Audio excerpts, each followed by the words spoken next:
লন্ডনে ডক্টর ইউনূস তারেক রহমান বৈঠক কিছুক্ষণ পর ডরচেস্টার হোটেলে বিএনপির ভারপ্রাপ্ত চেয়ারম্যান জড়ো হয়েছেন নেতাকর্মীরাও। নির্বাচনে সুনির্দিষ্ট সময় নির্ধারণের আশা।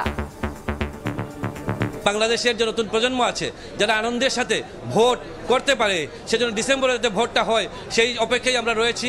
তারেক রহমান এবং ডক্টর ইউনূসের মধ্যে যে বৈঠক হবে সেই বৈঠক ফলপ্রসূ হবে। মর্যাদাপূর্ণ কিংস হারমোনি অ্যাওয়ার্ড পেলেন বাংলাদেশের প্রধান উপদেষ্টা।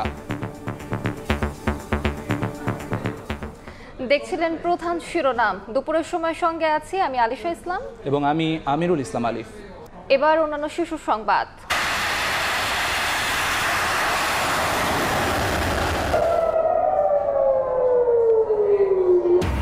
নতুন করে সংঘাতে রক্তাক্ত মধ্যপ্রাচ্য। ইসরায়েলের হামলায় ইরানের বিপ্লবী গার্ড ও সশস্ত্র বাহিনীর প্রধান সহ নিহত বেশ কয়েকজন। তেল আবিব লক্ষ্য করে পাল্টা হামলা তেহরানের। তীব্র গরমে পুড়ছে দেশ। সূর্যের প্রখরতায় নাজেহাল প্রাণ প্রকৃতি। দুর্ভোগে খেটে খাওয়া মানুষ। হাসপাতালে ডায়রিয়া নিউমোনিয়া আক্রান্ত রোগীর চাপ। শিশুদের বাড়তি যত্নের তাগিদ। ঈদ আনন্দ সঙ্গী করে এবার কর্মস্থলে ফেরার স্রোত।